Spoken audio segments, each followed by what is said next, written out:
I'm making this video for two reasons. One is to introduce you or reintroduce you to the fact that I have a web page that contains all my material, files that you can download of my lecture notes, the slides I use when I make videos, solutions to problems, etc., to multiple courses I've taught and maybe other things I've written. So anyway, there is that website. The second reason for this video is because I added a couple of new documents to that web page, and I just wanted to say what those documents are. So let me share the screen.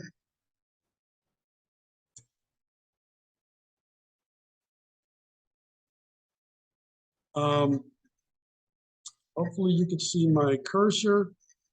Here is the web page. Engineering Math Guy, all one word, .wordpress.com. Engineering Math Guy, WordPress.com. And here's what that opening page looks like. And here's a bunch of pages you can open for my different courses and other documents. Now let me go to EnMath B, which is where I added the two new things. The new things I added are along the lines of a deeper dive into Bessel functions.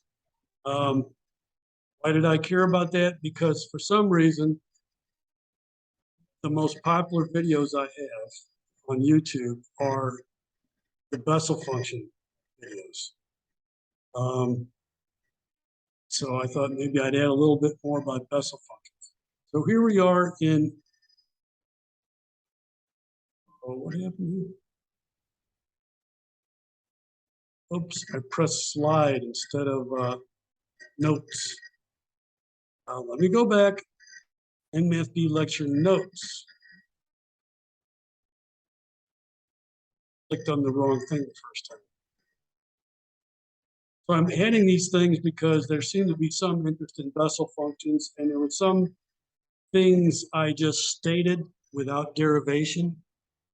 So I've derived a little bit more, and that's what's in these documents. Gamma function is part of Bessel functions, so you needed some gamma properties to talk about Bessel functions and to derive things about Bessel functions. So this goes through some derivations of gamma functions, starting with the definition for positive arguments that apparently came from Daniel Bernoulli. Derived for the argument of one, deriving the recursion relationship and showing its relationship to the factorial for integer arguments. So here it's derived. Generally, for arguments other than integers, you can't state what the gamma function is in terms of elemental functions or closed form or whatever. An exception is an argument of a half. So I go through that particular case. Gamma of a half is square root pi. And from that and the recursive relationship, you can find it for 3 halves, 5 halves, etc. And from the recursive relationship, you can define it for negative arguments. That's what this little bit here is.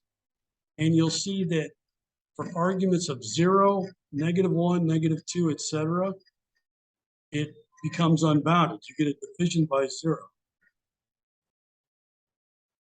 So here's what the gamma function looks like for real arguments. Notice that it's never 0. It's always positive for positive arguments, and it goes off to plus or minus infinity at 0 and negative integers arguments. Anyway, here's some of those properties, and this whole document derives those properties. The other document is Bessel functions.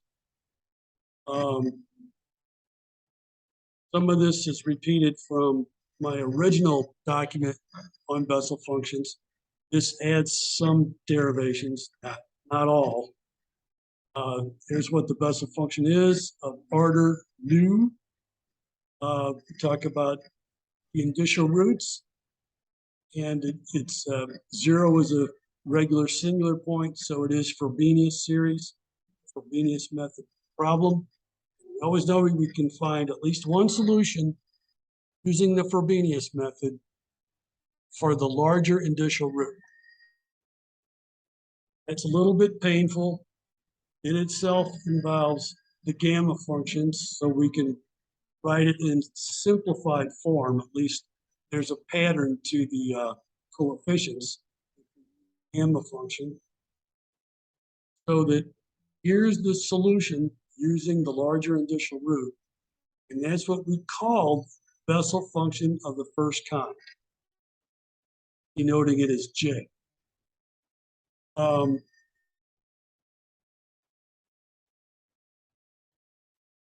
We could show here that, well, J of minus nu is also a solution because nu only shows up in the equation as nu squared. So J of minus nu is also a solution. And we can show that J sub nu and J sub minus nu are linearly independent of each other for non-integer nu. That's what this little bit does. So that you can state the general solution for non-integer nu. By the way, in the particular case of nu equals a half, you can write the solution. It doesn't have to be an, well, this sum, infinite sum, turns out this expression,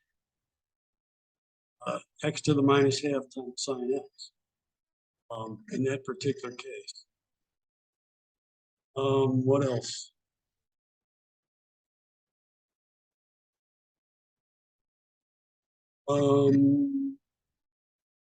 Oh, these are more derivations that result in these properties. Before I just stated these properties, now I have derivations for these properties. The real trick and where you can go down the rabbit hole is for when nu is an integer. Here's a little proof that says j of minus an integer is plus or minus j to the, of the same integer. So they're not linearly independent for integer orders. This proves that. Go back to the Frobenius method. We could always find two linearly independent solutions. The first one, using the larger indicial root, we found that, we called that Bessel functions of the first kind. The second kind, turns out it's always going to involve natural log when the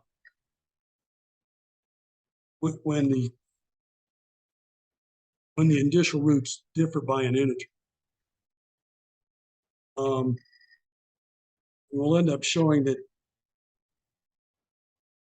well, we already, we showed that the of integer order, Bessel functions of the first kind are not linearly independent. J of sub nu and J sub minus nu are not linearly independent. So you have to go to this other solution, which is going to involve natural log. And the funny thing is, you can go through this. It's rather painful to find this solution for the smaller indicial root. Find all these coefficients. It's rather tedious, way tedious. And nobody really uses them. What they use to describe this other solution that is linearly independent of Bessel functions of the first kind is this guy. And for integer arguments, this limit. Apparently, this thing came from a guy named Hankel in 1869. When I say you can go down the rabbit hole on this stuff, just look at this book here. You can click on it. It's over 800 pages just about Bessel functions. Way more than I think you'll ever want to know. But it talks about some of this. And actually, I at least derived that this guy is going to be linearly independent of Bessel functions of the first kind. But to even show that this limit exists is a real pain. And I'll just say, see this other professor's lecture notes. Anyway, I'll stop there. 2 new documents, mostly on derivations involving, of the first and second. Derivations involving Bessel functions of the second kind are real. Didn't go there.